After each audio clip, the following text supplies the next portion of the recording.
Welcome back to the MASTERCAM 2018 rollout. We're going to get started with the second half. We're going to talk about some more enhancements that you'll find in MASTERCAM 2018. So we're going to start by moving on to the lathe side of things. And what's really cool this year is that MASTERCAM has partnered with Sandvik Coromant for developing a toolpath strategy to complement their prime turning tools. Now, prime turning, it's a whole different way of machining on lathes than has been introduced before. It's a really big breakthrough, actually. Like I say, it was partnered directly with Sandvik on making tool paths that work with this method. It's currently a C-hook for 2018, and what that means is that you have to download and install this on top of MASTERCAM 2018. It'll be fully integrated in 2019 version, but for now, just keep in mind that it's a separate installation to put on, but your current MASTERCAM lathe license is able to function with this. So prime turning, what is it? Well, here we're showing two different types of inserts. There's the A type, which is more for the rough finish and profiling, while the B type's a little beefier, meant for the heavier roughing. And what it does is number one, it just gives you higher metal removal rates, pretty much double the feed and speed. And this concept, what it does is it works kind of like how the high feed milling concept works on mill. So the idea is that we run the tool turning from the back of the part to the front. So you can see here it's entering into the cut, and you notice the feed rate picked up quite a bit. And you see on that cut, it's not just a shouldered cut, it's like a ramp cut. That ramp meaning that, I don't mean the tool is ramping, but it's using what's normally the relief back edge of the insert, it's using that to do the turning instead. So that's like the feed mill analogy. It's enabling a much higher feed rate, and you notice how the chips are just peeling off much faster. Now, in order for these tools to be run properly, it's very important that the tool path is made to accommodate it. So that's what we're going to show you here is how to get this kind of thing done. So let's go into MASTERCAM and have a look at this. What we've got here is a part file. It already has a toolpath on it, but what I'll point out is that on the turning tab, you notice how there's a button I've added for prime turning. I've installed this product and I've added that button, and this prime turning gives you that functionality in here. Now let's take a look at this toolpath we've already got done. When we go to parameters, you notice that it does indeed look different than the standard MASTERCAM lathe roughing toolpath. It has a visual to represent the prime turning tool types. And then you've got your simple settings such as entry and exit amount, depth of cut, things like that. We go to the toolpath parameters tab. This is where you select the tool that you'll run prime turning with. Now, to run prime turning, you need to select a prime turning tool.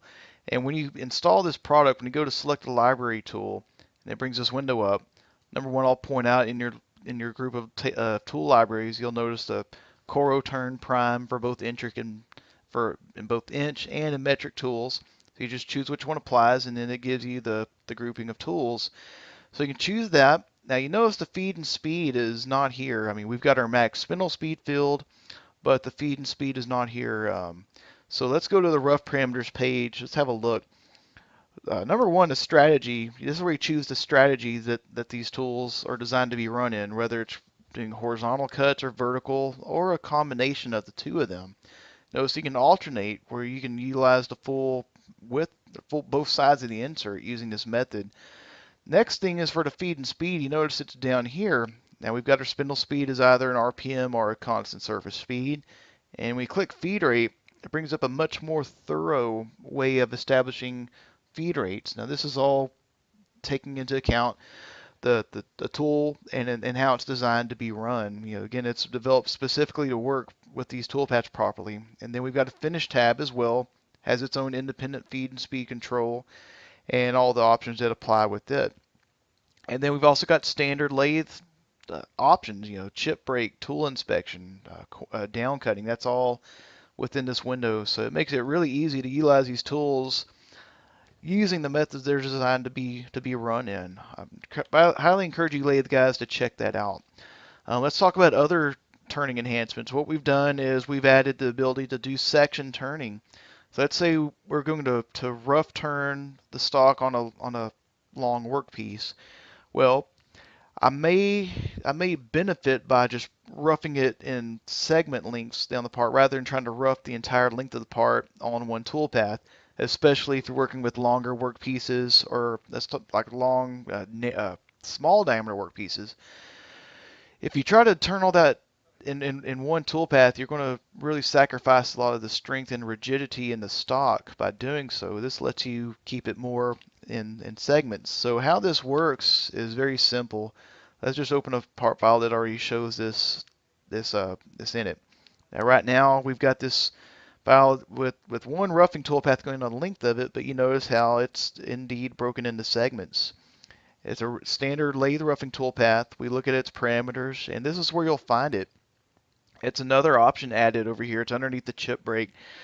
Is section turning. So if you're not section turning at all, of course that'd be off. But if you are using it like we are, you click that button where you can establish your preferences.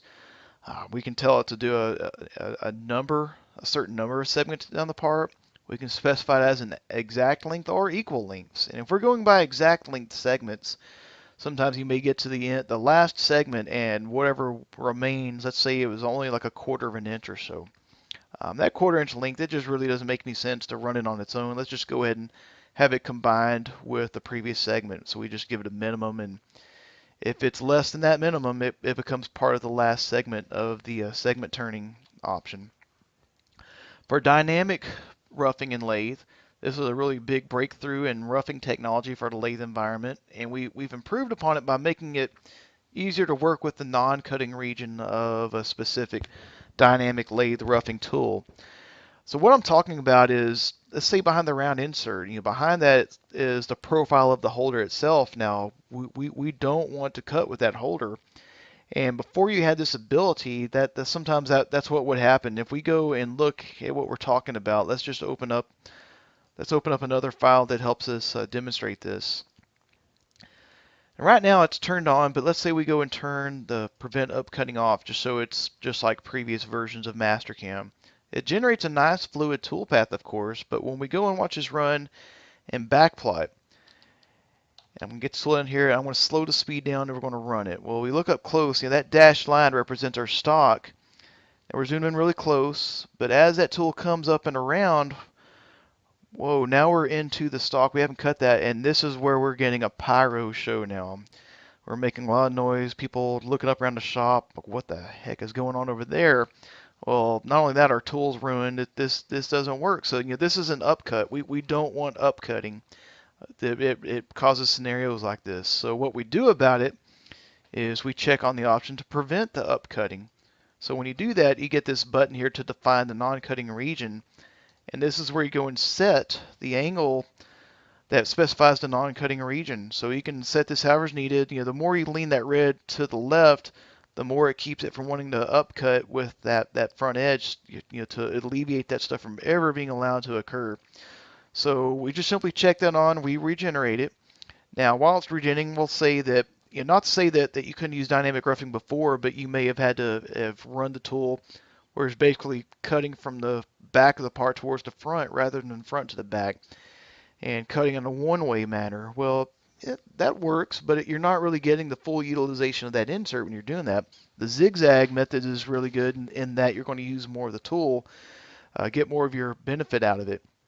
You notice these linking moves that we've got now. So what's happened is, due to prevent upcutting being turned on, it keeps that tool from being allowed to ever encounter a scenario where you're going to have a problem.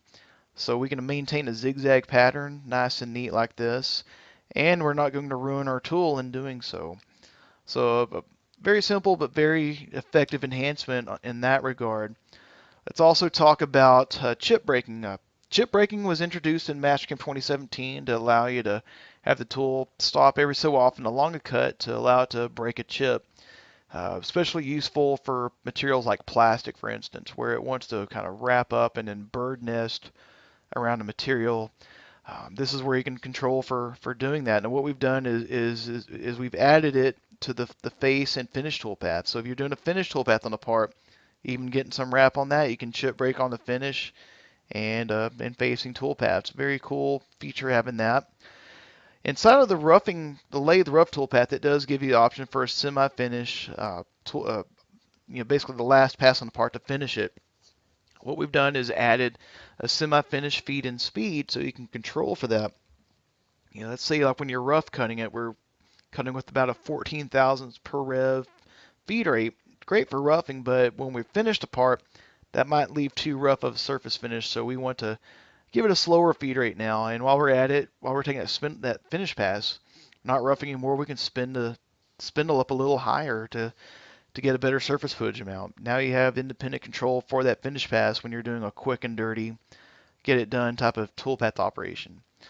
For lathe face grooving applications, also known as tree panning, the holders that you use it at are very specific. They have the curved backing underneath the insert, and it's very important that when you start cutting that face groove, that it starts cutting within a certain range of diameter so you don't wreck the holder. So we can go in there and set that, as well as also setting an initial plunge position that allows for equal spacing of it. It just helps you get better utilization out of it, figuring equal amounts of volume to remove from one side to the next. You notice how on the cut direction options, we've also added the, in addition to bidirectional where it alternates from one side to the other, back and forth as it goes. This is like it's always done. You can have it do a bidirectional where it finishes going in a positive direction first, then goes in negative direction next, or vice versa. And what's cool about that, it keeps it from jumping around too much. It'll keep it running in more of an optimal manner. Nice feature on that. We've also included for expanded stock model support in that we can create stock models on the part transfer spindle. You may find this handy if you're wanting to program it such that it's running simultaneously on the left and right spindle, or on the main and the sub spindle, but you need some stock over there to emulate what the true workpiece is going to be before you create toolpaths on it. It helps you validate it much more easily. The tool inspection points, we've added the option for, rather than doing tool inspection after a certain number of sections or passes or length of cut or timing cut, I guess I need to reword that. Length of cut, timing cut, and end of operation, those have always been there. We've added also the ability to have it do a tool inspection after every so number of passes. Maybe it makes more sense to finish the pass, then stop for tool inspection rather than stopping somewhere along the way and then to pick right back up on it. We've got that added in there for you. Now let's talk about some MasterCam mill turn. Number one, mill turn, it already inherits all of the turning enhancements that we had just spoken on. The prime turning, section turning, the improvements to dynamic, and the other options. It inherits all of that. But what we also have done specific to mill turn is included for support for multi-station holders. This would be like for your machines like the Integrax with the B-axis spindle. When you're holding turning tooling, you may have noticed that you can buy holders that you can hold more than one turning tool per holder, and you can take advantage of orienting the actual spindle nose around. In this case, we have a 3-station holder, so every 120 degrees we can have a different turning tool in. Really optimizing tool changing. And we included for that support in the mill turn product. The way it's done is from within the tool setup manager. So we show you here how at the bottom we've got all these different types of things. We're narrowing down to the mill tool spindle. So we got HSK types of loading stations, 2 and 3 stations, so we can go and drop them onto our tool spindle. And while we're at it, we want to go add these turning tools that we have in our machine group to it. So it's simply a matter of drag and drop. But you notice that right here we're trying to drop it on, but nothing is happening. Nothing, it won't let me do it. And the reason is because that particular multi-station holder we're putting in, it's meant for a right insert facing up, and what we really need is one with a right insert facing down. So that's the RID, that's what the abbreviation alludes to. So we're going to drop that in its place, and now we can go and take these tools and drop both of these into the 2 corresponding stations and just take advantage of orienting the thing around. Now as we got this done, we could, if we had more tools, we could set them up as well, but at this point we're going to preview it. Let's have a look at what this looks like. So it gives you a preview of how it looks, and this is where you can make judgment calls. Things like if you decide you need to set the projection differently on one versus the other, or if what we got looks fine, and then we use that when we're running mill turn to let us see what result we're getting. So that's a nice enhancement. That's new for 2018 by letting you define those types of things. We've also have enhanced in the job setup, on stock handling options. We've had set the ability for the left spindle to do a stock pull. That means if you're starting off a longer workpiece using the sub spindle, and rather than going from the main spindle to the sub, but going from the sub to the main, you may want to pull it at times just so you don't have the full length of it sticking out and you're sacrificing rigidity. You may want to pull it a section at a time. You can now do that from the sub spindle to the main. We've also added the option to manually define spindle stock on the right spindle. How many times have we been asked by our boss to, after we've already got the machine set up and running on one job, he wants us to stop and run this other job? Well, now we can define a right spindle stock manually, or we can do two different parts at a time, which is what we're showing here, two separate parts. So hey, you can use that one machine to run two separate jobs. That's pretty cool. But why don't we talk about mill turn in depth? One thing we've decided to do this year is to show a little bit more in depth on mill turn in this rollout, but just due to the amount of enhancements that we've had. So what we're going to do is open up this mill turn file. Before we do so, just going to check and make sure that our license is activated. So we'll do that so we don't run into any snags. So we'll go ahead and launch mill turn. Open a mill turn file. Now, as this opens, watch, you're going to see a different dialog that you don't see if you're not in mill turn. It's bringing up this page. Now, for now, we're going to minimize that. Let's just go back into MasterCam. Let's talk about mill turn. So we've got a part file here where we've got quite a bit going on. It's already pre-programmed. I don't want to bore you guys with watching me program everything step by step. But the thing is, here in MasterCam, there's already enough going on here in the front end interface of MasterCam. What I'm doing is focusing on just programming one tool at a time, one cut at a time.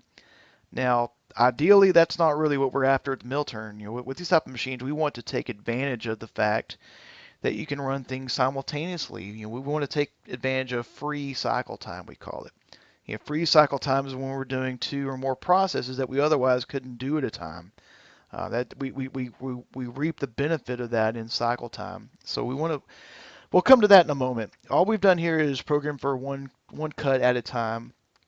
Here's that tool loading section we just talked on. We want to go and take a look at how we've got tools loaded. And what this has done, on this machine, I've got a lower turret. We can go and view that component and all its child components. And we can see that the turret, we can see we've got a turning tool loaded, as well as a spot drill on this side. We've got a drill, and there's a spring-loaded tailstock center. That's another thing you can do in mill turn is when you do need to do some end supporting, you can also have a tailstock center loaded in as if it were a tool. We'll press enter to continue, but you can see we've got the different types of tool locators. Left-handed holders, we've got right-handed holders with insert up, insert down, as well as the multi-station holders, and that's what we've got assembled over here. This station here, for instance, we look at this one. This one appears to be a three-station style, but we've got just one tool in it.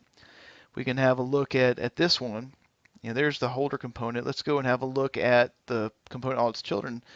So here's a single station holder. You can see it, but it lets you make judgment calls, such as, I look at that and I think, maybe I don't have to project it that far. It just lets you plan these things out before you have to do it on the machine. But let's go ahead and focus on what's unique in mill turn. What we do is after we've gotten these toolpath operations done, we click on our post process button. Now, it's not really creating G-code at this point. What it's doing is it's launching it to that secondary window that we had called a moment ago. This is your sync manager. So I'm going to close out the Machine Explorer and the properties. Let's just maximize our real estate here. So this interface is what we call the sync manager. What happens is on the left side in the machine group, we have an upper stream and a lower stream. And this is where it's taken all the toolpath operations I've created here within the front end interface of MasterCam. It's taken the operations from this front end interface and it's divided them up into what's either running with the upper turret or what's running with the lower turret. In this case, our upper is really a B-axis mill spindle.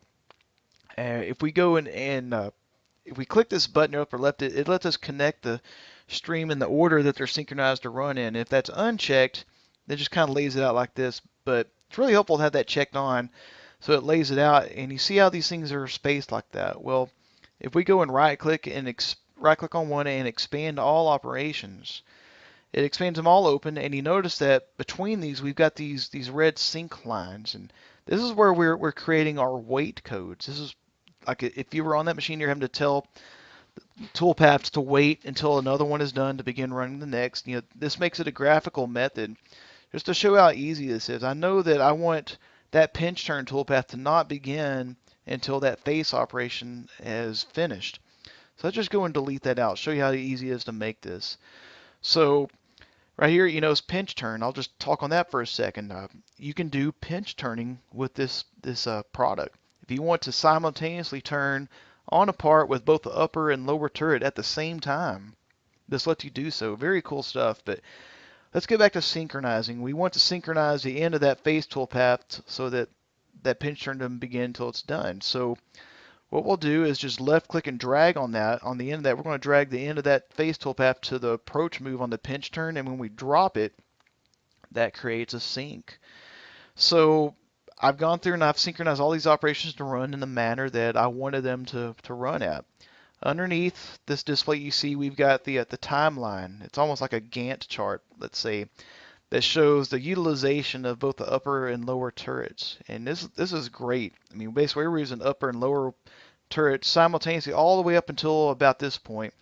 Here we've basically run out of toolpath operations to synchronize, but this has really gained us a lot of gain in cycle time, and you can see that based off feed and speed per toolpath and the sync points we've made, we're only at 2.5 minutes to run a complete part. Very cool stuff. So now that we've gotten to this point, it's important to be able to simulate. With MasterCam mill turn, you have to also have at least one machine environment to correspond with the mill turn machine that you may have on your shop floor. You may have more than one type of mill turn machine. In that case, you would have a mill turn machine environment for each type of machine that you have. But this mill turn machine environment is what contains all the specific settings to your machine. It contains a simulation model of the machine that we're going to show here in a moment, as well as the post-processor. These machine environments are developed in tandem between CNC software and the machine tool manufacturer.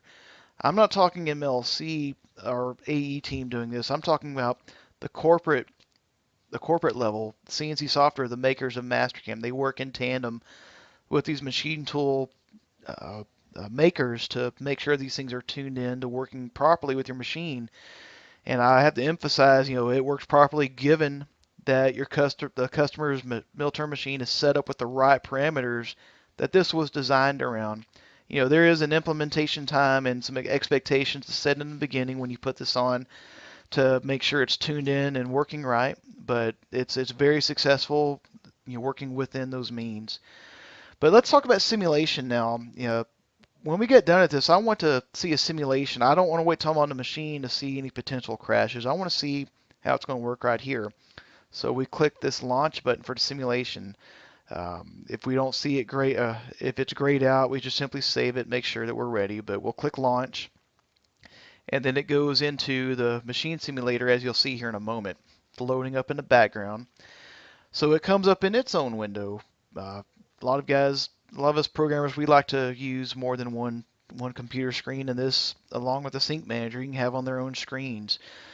But inside this interface, right now I've got it showing just the actual moving components of the machine, but we can turn on the machine housing, and this is, this should look like your particular mill turn machine.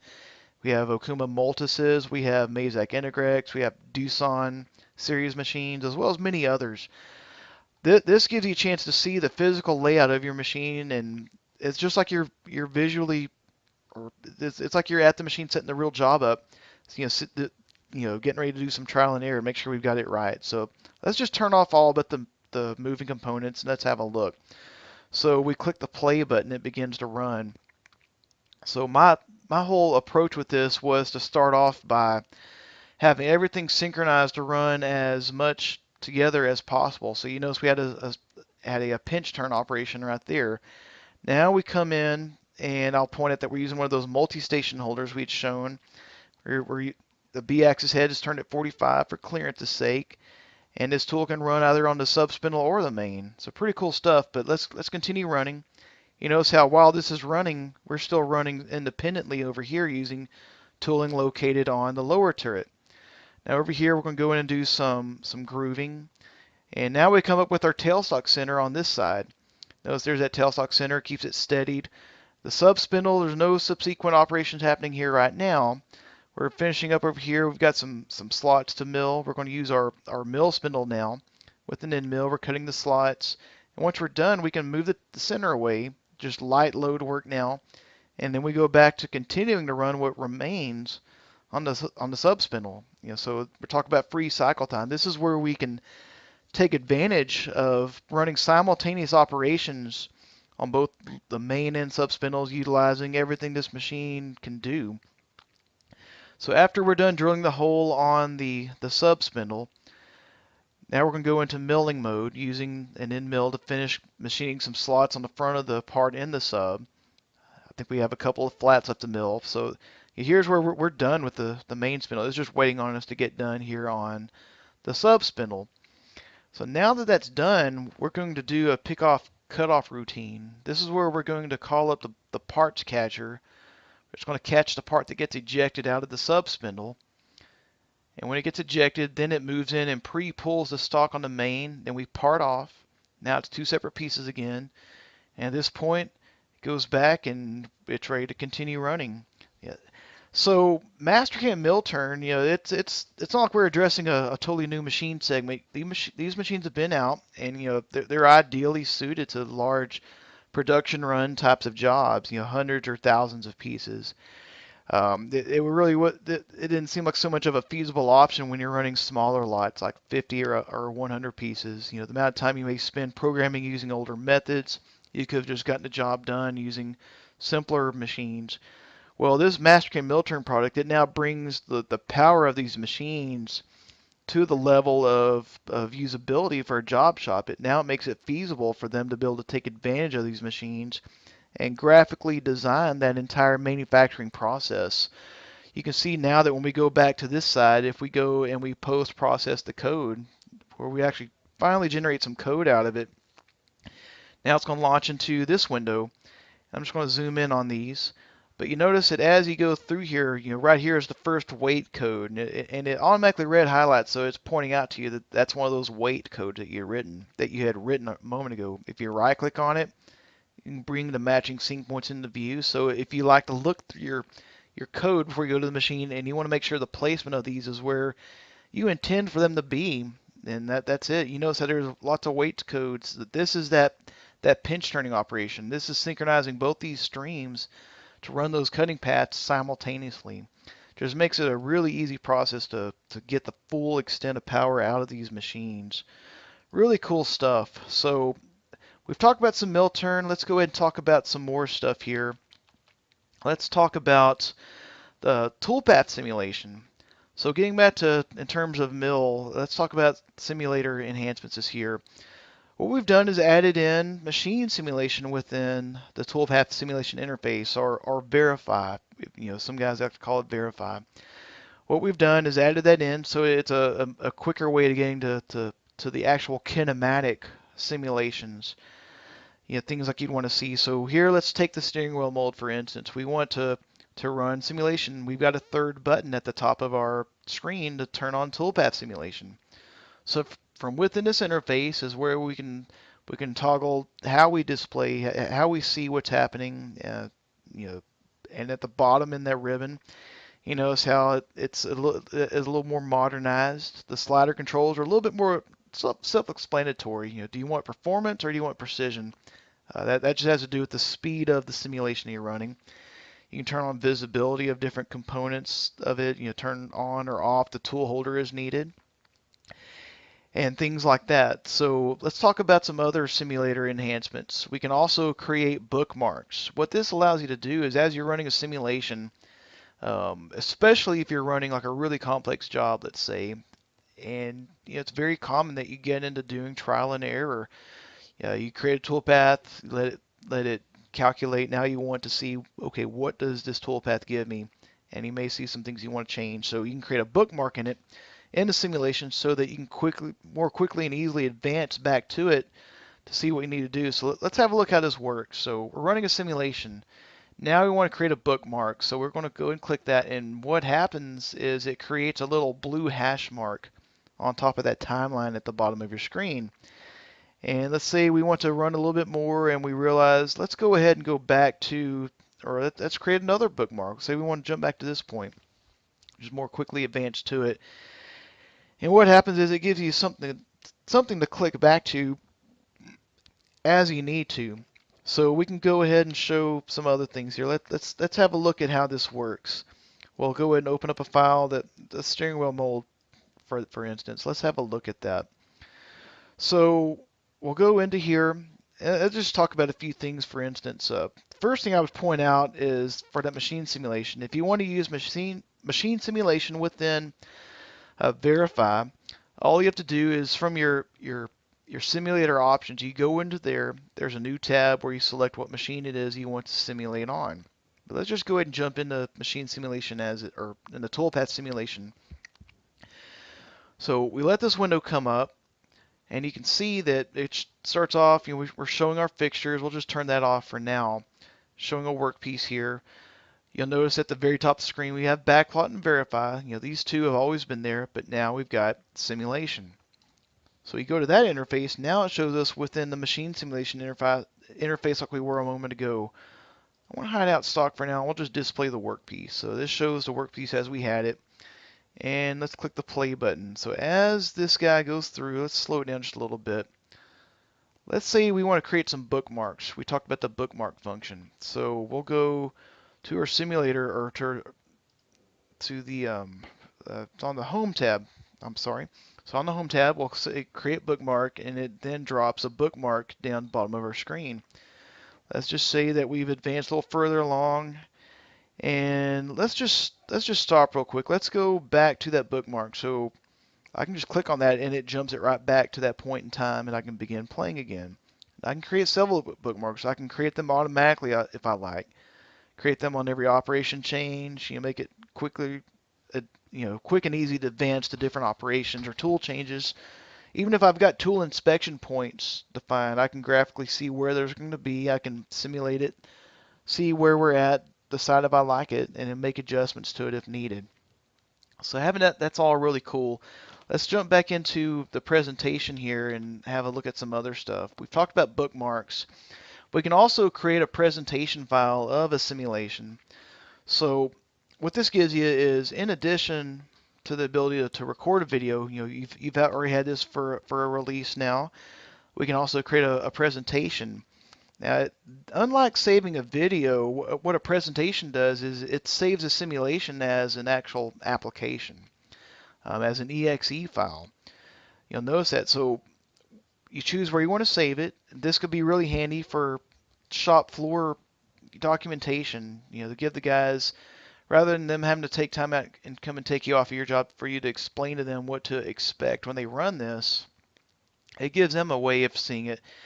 And it's an application. That means that they can run it, they can play, pause, or fast forward as they like. They can graphically spin the part around and see at it from different angles. Just really gives them a great tool to be able to see what to expect when they get ready to start running this kind of work. And it's really easy to find. If we go back into MasterCam's presentation here, or the simulation, we'll look here on the Demonstration Tools tab. It's right here, Save Presentation. And when you click on that, you just browse to where you would want it stored, and it saves it as an executable. And you just save that, and then it gives this presentation. And what's great is that the computer that it ultimately gets used on, it doesn't have to have MasterCam installed. It doesn't need a MasterCam license at all. It's basically free for them to run this presentation on that computer. So great documentation tool, great paperless documentation abilities with this. So for tool management enhancements for MasterCam 2018, what we've done is, you'd notice how we teamed up with Sandvik Cormon earlier for using their Coro tools to prime turning methods. We've shown how we can intermingle inch and metric tools within a file now. Talking about the Sandvik Cormon tool library support, Here, what you can do is log in directly to Sandvik Coromant online, and you can use using their website. You can build up tooling assemblies that you want to use and you can import those directly into MasterCam to simulate with. Sometimes you may be working on some really long reach applications. You may be on a 5-axis application, and there's a special tool shank profile or a combination of tooling and components you're using that you really need to check for simulation purposes. So rather than having to build them up, reverse engineer them in Mastercam to make it simulate, you can pull it directly down from Sandvik Coromant. And on this site, they make it really easy.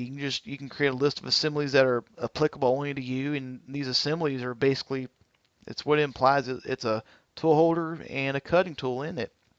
Lets you view it to be able to see before you bring it in, what is it going to be. Really cool stuff from Sandvik Coromant on that. Uh, we also work with Machining Cloud. I don't know if you've worked with Machining Cloud yet or not, but this is really cool. I highly encourage you, if you haven't looked at this before, when you get back to work, do a Google search for Machining Cloud.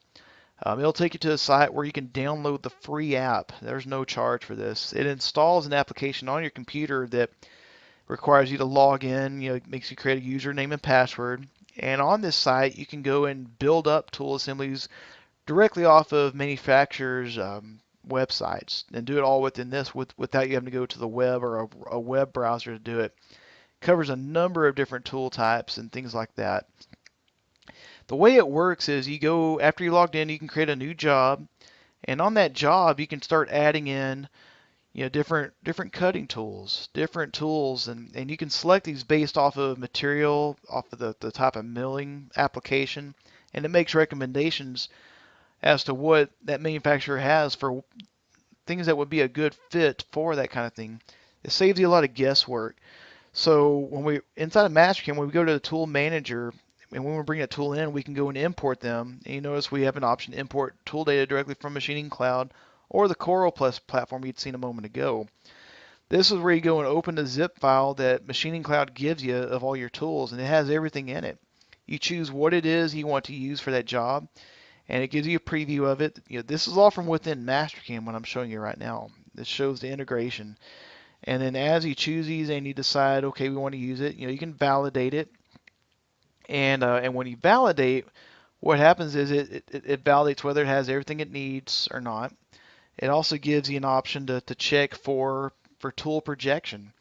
So that's what we'll show here in just a moment. It's just really, really cool tools for letting you be able to make these kinds of things. So here we're bringing in the tool assembly we just got from Machining Cloud. We set projected length, and now it's updated so that it shows in your tool library.